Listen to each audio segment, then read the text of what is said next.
Y por favor, le pido que indique su nombre completo, su RUT y que pueda dar inicio a su presentación. Pablo Antillanca, 8.623.349-5.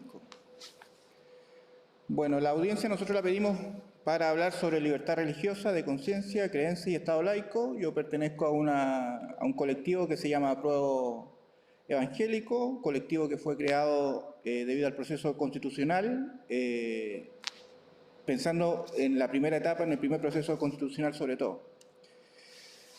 Un poquito de introducción: las iglesias evangélicas surgieron hace más de 100 años en Chile, con el proceso de evangelización de la iglesia histórica y distintas corrientes en el mundo evangélico, desde las históricas hasta las neopentecostales, pentecostales, en fin. Hoy día reflejan alrededor, según la estadística del INE, alrededor del 17% de la población chilena, y por lo tanto es un segmento importante dentro de la población nacional. En el 2008 fue instaurado el feriado nacional de la Iglesia Evangélica a través de la presidenta Michelle Bachelet, lo cual significaba la igualdad de credos en Chile. Fue un hito muy importante, la verdad, para nosotros, y ha sido por primera vez que en un día feriado nacional celebra tradiciones no católicas en Latinoamérica, lo que para nosotros también es relevante, por lo que vamos a apuntar más al final.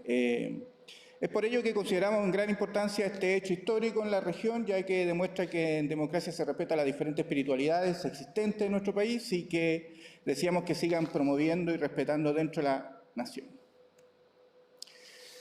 Como introducción, en el momento en que estamos,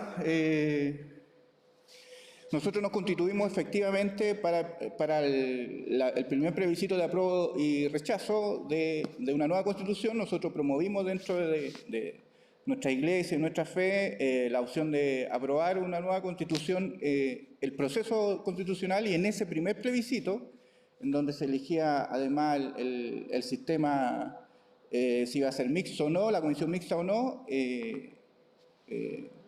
estudios han demostrado, un par de estudios han demostrado de que del mundo evangélico el 57% aprobó en ese plebiscito, y por lo tanto eso demuestra de que hay una conciencia, hay una correlación de alguna manera. En ese momento 68, 82% fue a nivel nacional, y si desagregamos, o alrededor del 80%, si desagregamos, el 57% fue del mundo evangélico, lo que significa, desmitifica de alguna forma lo que muchas veces se dice también, de que el mundo evangélico está muy asociado a un solo sector político.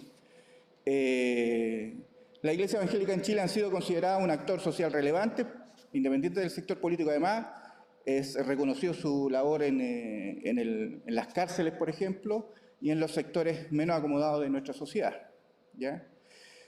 Sin dejar de mencionar el acompañamiento y apoyo en forma interna hacia las propias comunidades. En ese sentido, el accionar social de los y las evangélicas se encuentra abocado hacia poblaciones más vulnerables de nuestro país.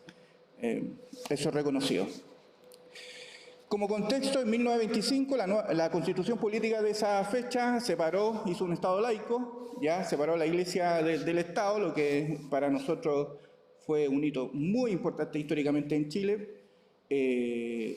porque permitió de que las iglesias evangélicas tuvieran un rango un poquito menos desagregada que antes. En 1999 se publicó la ley 19.638, conocida como la ley de culto, que avanza de manera relevante en materia de igualdad ante la ley para el trato debido de diversas entidades religiosas que, acogiéndose a sus normas en trámite ante el Ministerio de Justicia, son reconocidas como personas de derecho jurídico, de derecho público, perdón. ¿Ya? En un tratamiento jurídico novedoso que no se ajusta a lo convencional para entender a las personas de derecho público. Debe recordarse que en el derecho público nacional las personas jurídicas de derecho público son creadas, financiadas y controladas por el Estado. Esta definición no se ajusta al reconocimiento de las entidades religiosas que se acogen a la ley 19.638, generándose en estricto rigor una forma novedosa, persona jurídica de derecho público. Es interesante destacar que con la vigencia de esta ley de culto, el Estado aplica el principio de reconocimiento, que invoca también reconocer por parte del ente estatal que el hecho religioso es anterior al Estado. Entrando ya en materia de nuestra propuesta, hoy día hay varias iniciativas populares de norma que apuntan a este tema religioso, a la libertad de conciencia y al tema de la libertad religiosa. Destacar que dentro de esas varias existen dos que están dentro de las top 25 más apoyadas. Una está en la posición 23 y en otra está en la posición 13 de las normativas populares más apoyadas, lo que es una muestra del interés de este tema en la ciudadanía chilena. Destacar también que nosotros somos del mundo evangélico, pero estas dos normativas populares propuestas no corresponden a alguna institución o algún organismo evangélico reconocido y por lo tanto es bien interesante que aún así, aunque no son propiamente tal de algún organismo evangélico, igual concitan un apoyo significativo, ¿ya? ¿Qué es lo que queremos proponer? Para ser simple, hoy día en el anteproyecto que presentaron los especialistas, los expertos, y que está en discusión hoy día en este nuevo proceso, hace mención a la Constitución y asegura a todas las personas el derecho a la libertad de pensamiento, de conciencia y de religión.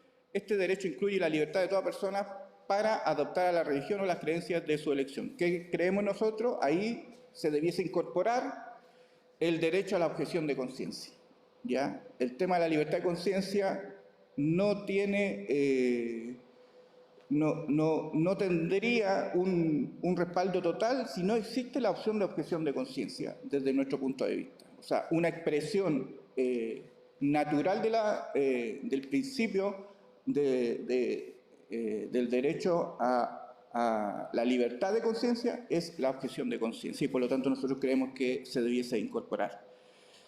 Luego hablas de los padres y en su caso los tutores tienen derecho a elegir que sus hijos o pupilos reciban la educación religiosa, espiritual y moral. Luego está el punto B, que dice la libertad religiosa comprende el libre ejercicio del culto, la libertad de profesar. No tenemos mayores observaciones respecto a eso. Para simplificar un poquito la discusión, nos podríamos poner creativos efectivamente de cada una de las palabras que se colocan ahí, pero para facilitar la discusión nosotros proponemos solamente incorporar por un lado la objeción de conciencia y por otro lado agregar un punto D que hable sobre el Estado laico promoverá la diversidad religiosa en el territorio, ¿ya? Esto es interesante, es una innovación en dos aspectos. Si bien en la Constitución de 1925 se separó el Estado de la religión, en ninguna parte de la Constitución se habla del Estado laico. Se hace mención, se menciona, se hace referencia, pero en ninguna parte está escrito que el Estado es laico. Por lo tanto, lo que decimos acá es reconozcámoslo y que quede plasmado en la Constitución que el Estado es laico. ¿Ya? Y a nosotros como protestantes nos interesa eso, ¿sí?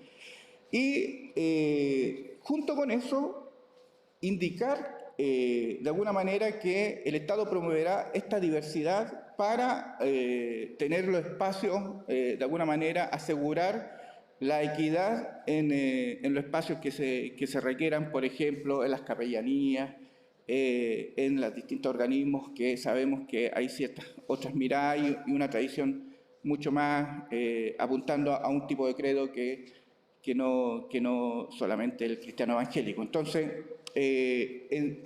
para terminar, lo que buscamos es que se incorpore en la nueva Constitución el derecho a la objeción de conciencia y, por otro lado, el reconocer el Estado laico y promover la diversidad religiosa del territorio.